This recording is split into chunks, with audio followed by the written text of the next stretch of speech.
So in the last couple of nights, we've talked about Metta Bhavana and the quality of heart that is Metta, about the process of purification that this practice entails, and also about the hindrances, these obstructions to concentration.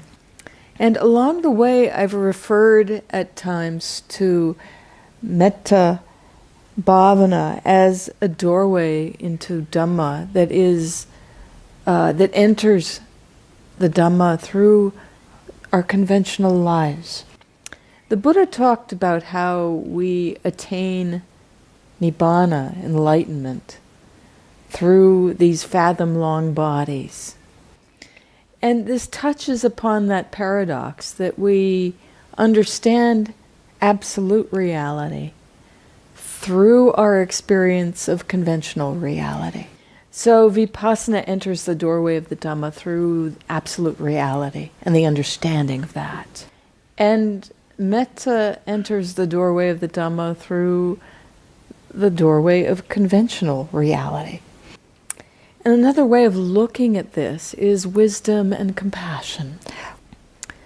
In this Metta Bhavana, we develop this compassion door as opposed to the wisdom door. And so tonight I want to talk a little bit about this in more detail. Because today, as I was reflecting after the interviews, what to talk about tonight, the felt sense after hearing everybody's report was how challenging this practice can be. Because a number of people said directly how deeply they are confronted with this practice by difficulty. And a couple of people expressed surprise at both the difficulty and the depth of this practice, and about how our deepest issues come up to be dealt with, even when we think we've already dealt with them.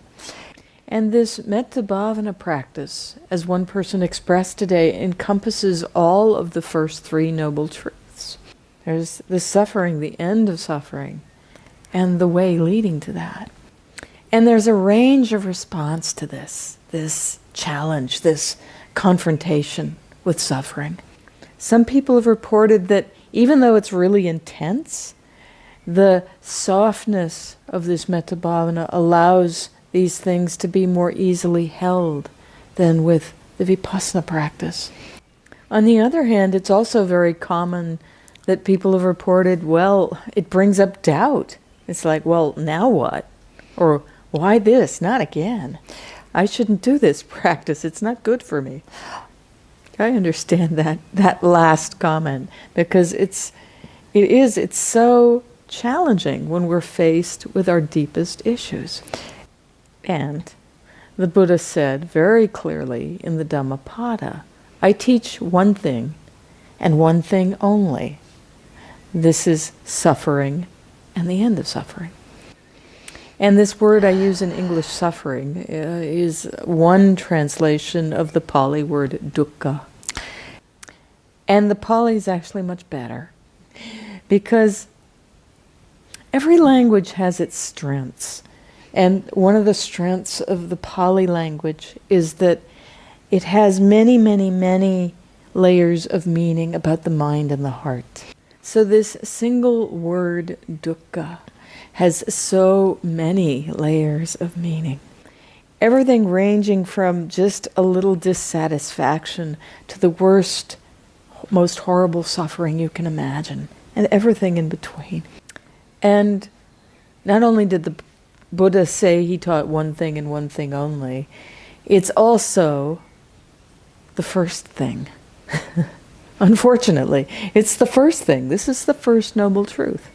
And in this sentient existence, it is inescapable. And we can understand this simple statement in our heads, but not quite get it here.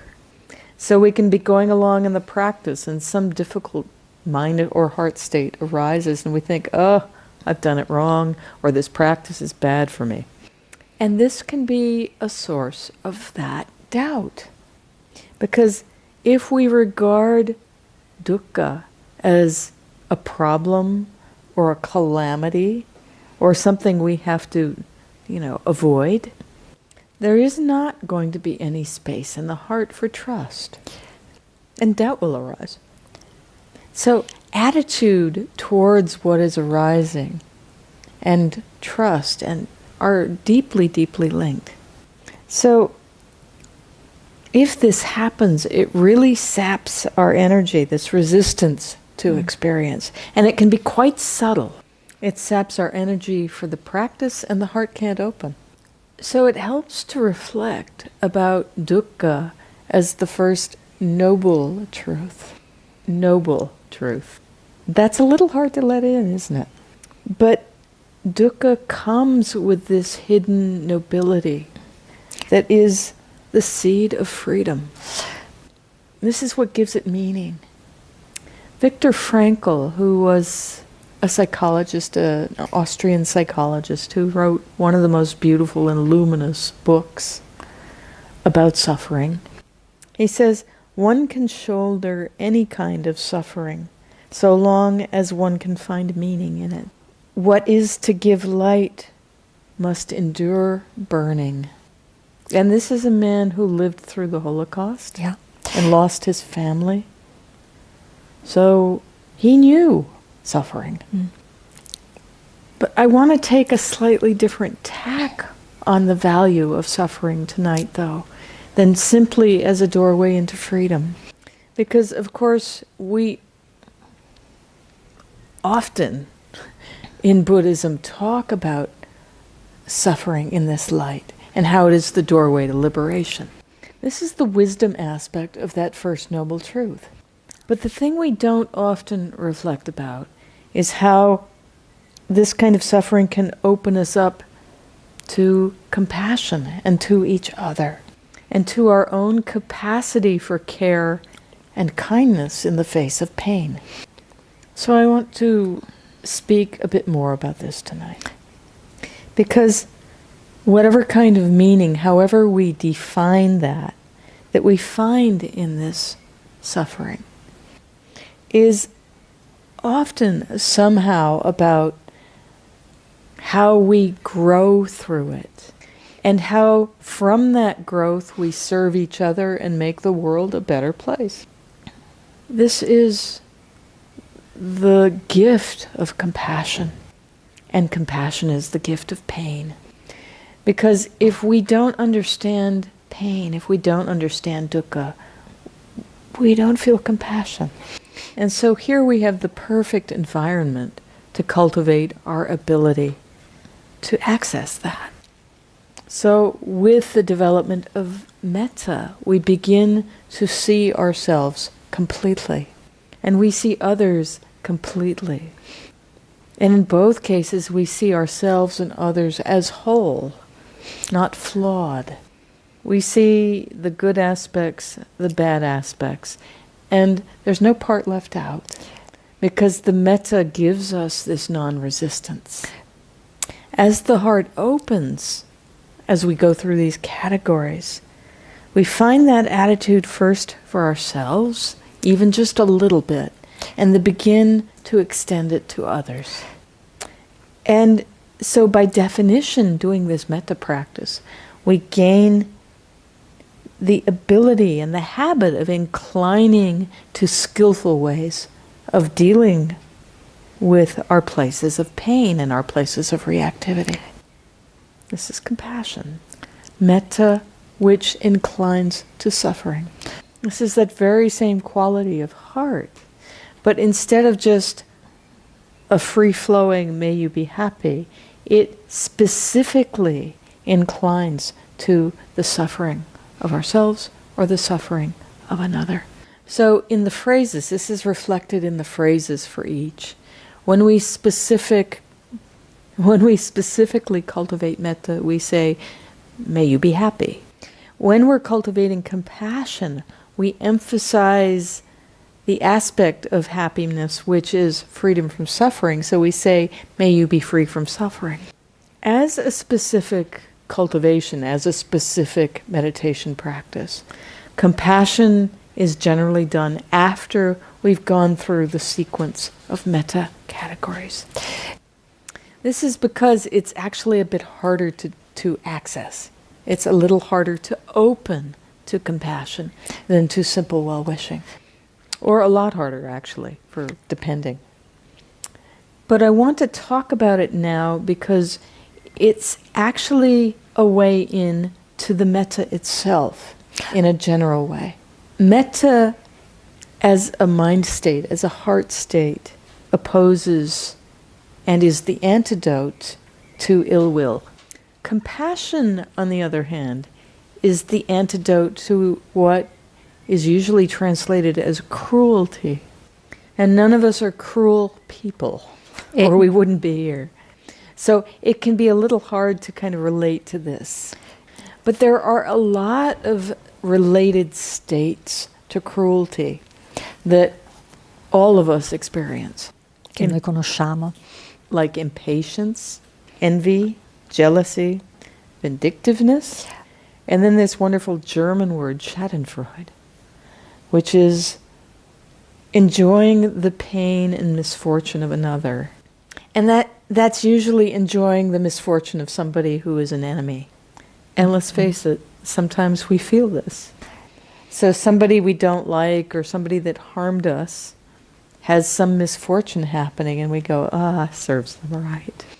And even if we don't have this in our kind of personal life, it's very easy to access it these days by reading the news.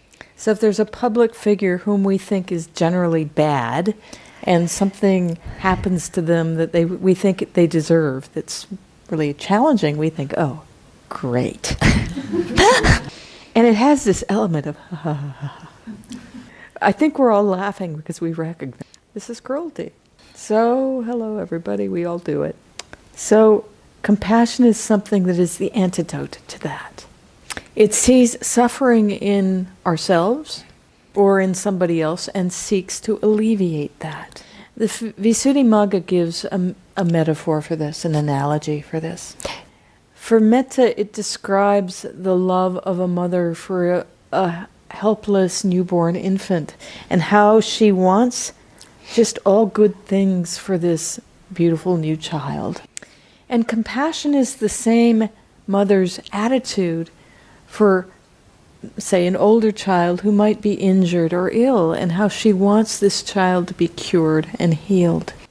And we need to be careful with the compassion practice, because the near and far enemies can be quite strong. And practically, as far as the practice is concerned, what we are more concerned about is usually the near enemy, because compassion, like metta, has these near and far enemies. Mm-hmm. So the far enemy being the cruelty that I was talking about, and this near enemy that's very easy to slide into being sadness or grief. So the cruelty is easier to recognize, just like ill will is easier to recognize. But it also has its subtle aspect. So, for example, if we lose our patience around another person's pain, so if we're close to somebody and they have an ongoing issue over and over and over and over again, we can have what we call in English compassion fatigue. So perhaps we have a friend and they're always talking about a particular issue that they can't quite get over, and year after year after year we hear these stories. We get tired of it. And in its more refined form, this cruelty is callousness. Exactly. Indifference. It's what we often experience with this neutral category of persons. We just couldn't care less. And cruelty and this callousness are really the ultimate expressions of a self-centered ego. It's that ego that just wants happiness, but seeks it to the detriment of other people in a self-centered way. Fortunately for us, like the metta, compassion naturally arises in the absence of greed, hatred, and delusion. So it's a matter of cultivating patience, just like with the metta practice. And then that's the far enemy. And then there's the near enemy, which is this sadness, this grief. And sadness and grief are also an expression of self-centered ego. Because often, especially grief, it's often about me and not about them. I'll give you a simple kind of personal example that's up for me right now. I was born and raised and lived a whole lot of my life in the Hawaiian Islands. And it's somewhere I still go back to every year for see my dentist, see my doctor, connect with my friends, both Dhamma friends and very old colleagues. And as you may know from the news, there's been a volcanic eruption it's been ongoing for decades, but it's become quite dramatic in the last month. And, we live with volcanoes. We know, well, okay, this is temporary, this land. It doesn't belong to us, but, that can be a head state.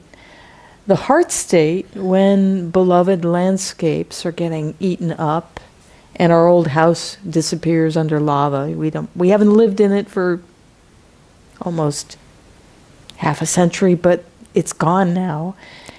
There's a real deep sadness that can come in.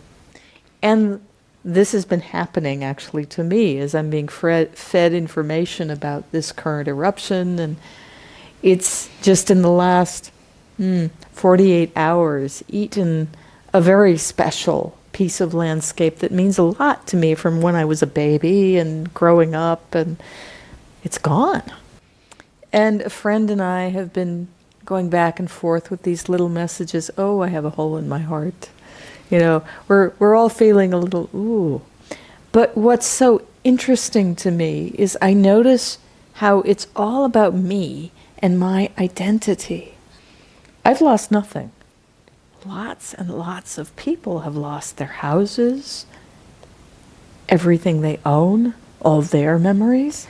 But it's like, oh, it's all about me and what I've lost. Noticing my own sadness is more about me than opening to the totality of this. Likewise, when somebody dies, we can have a similar experience.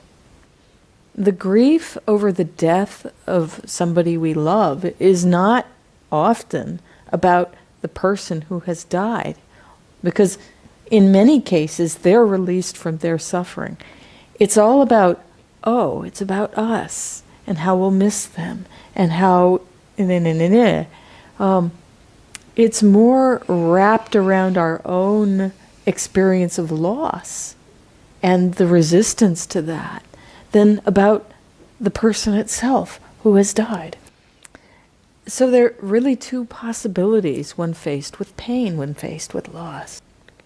So the first is to close into our little ego selves like one of those giant clams, just boom. And to cultivate this kind of indifference to the other. The other is to use that same suffering to open out.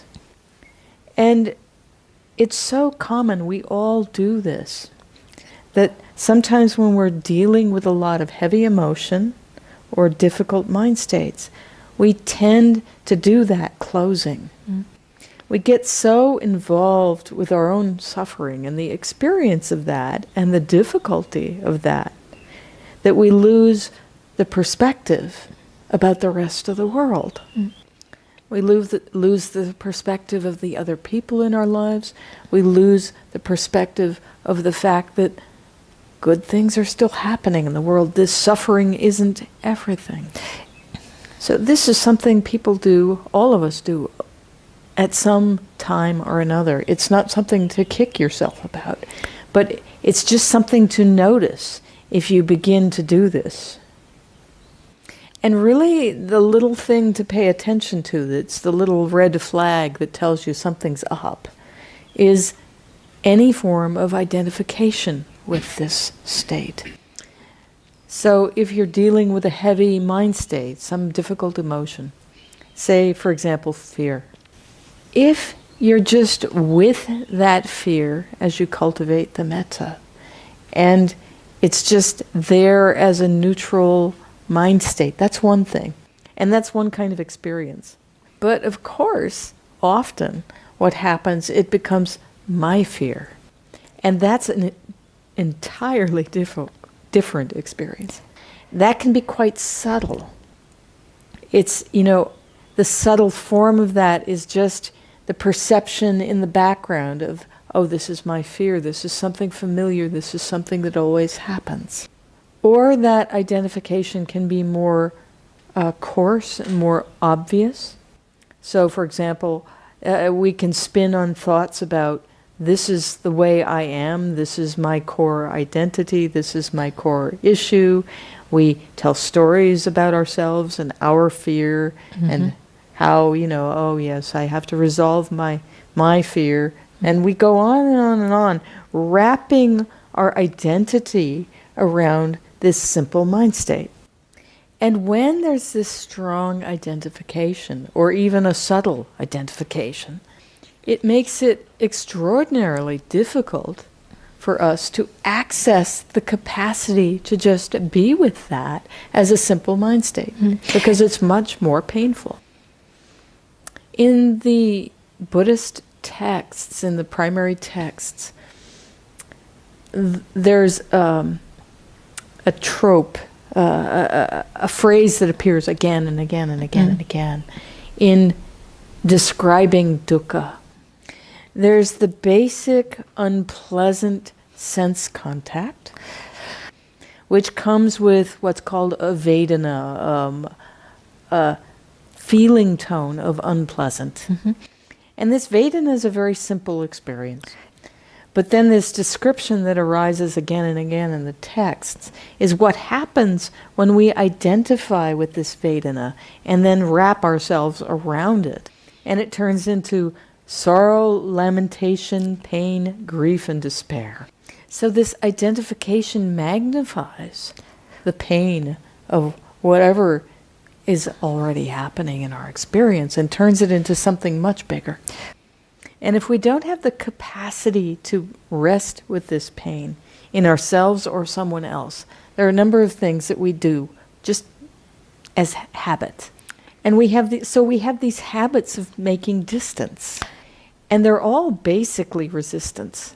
And as you know from what I was saying yesterday about wise attention, resistance feeds unwholesome mind states. So we have these habits that we're using to try to create distance, but they actually magnify the pain. The first thing we do is we simply leave, either physically or energetically. And when we do this inside, when we're dealing with our own pain inside, this manifests as suppression. Or we can try to figure it out. We try to fix it. So this can manifest as a restlessness, thinking about it over and over again, trying to process it, figure it out, write it down. This is one reason we tell people to write very little when they're on retreat. Because too much journaling about something is actually this trying to figure it out, and it actually builds it. And then when dealing with the pain of other people, not so much dealing with our own pain, but dealing with other people's pain, a way of creating distance is to immediately start telling them our story about that same sort of thing, rather than just letting theirs in. So in this metta practice, when we are confronted by pain, we need to be able to develop the capacity to be with that with an open, compassionate heart. And a lot of that development just means noticing when we're doing one of these things to avoid or distance ourselves from it. Noticing these habits of heart that the ego creates to try to give us space, but which actually magnify the problem. And this is why we say, well, I'm sorry, but the answer is simple patience. Because the capacity to be with pain is developed by being with pain. This is why these categories start easy. The Dalai Lama has a very lovely way of putting it. People would like to be able to take a pill that makes them immediately feel peaceful. This is impossible. One must develop the mind over time and cultivate mental immunity. Often, people ask me for the quickest and best solution to a problem. This is also impossible. You can have the quickest or you can have the best solution, but not both. The best solution to our suffering is mental immunity, but it takes time to develop. Part of me, and I wouldn't be surprised if some of you are not thinking, oh, great. You know, this patience requires a lot of us. And we're so impatient. We just want to be through with this. But this is impossible. It takes time. And we only develop this mental immunity when we have the direct connection with our own suffering or the suffering of others. And when we do the practice by trial and error, we learn how to manage difficult mind states and how to be with very difficult situations without getting too stuck in them. And we learn how, when destructive emotions arise, we learn how to be with them without drowning in them. And so we need this careful attention I was mentioning last night. The careful attention that guides the mind to cultivating the wholesome and avoiding the unwholesome. And compassion has as its proximate cause the experience of suffering in ourself and another. This is what gives that experience meaning. When we can meet our own experience with compassion, with a willingness to be with it and a kindness about it, this is what gives us that mental immunity. This is what allows us to develop that mental immunity.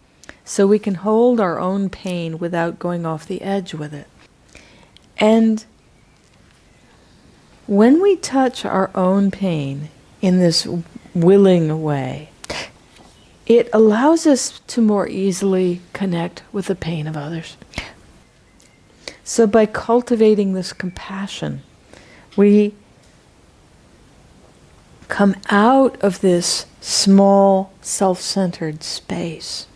As we develop the ability to be with our pain, with this patience, we can more easily open to the pain of others.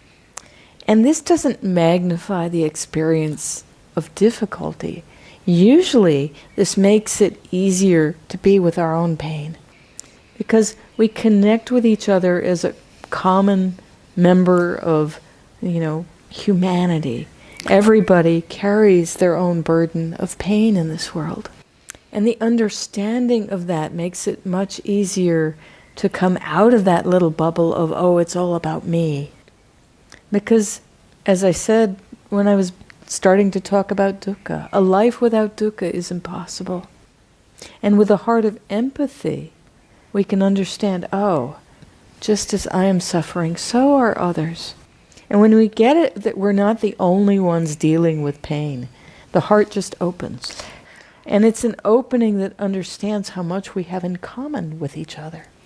So if we take this experience of pain as an opportunity to open, this gives that experience such deep meaning and makes the world a much bigger place. This takes courage, but we all have that seed of courage.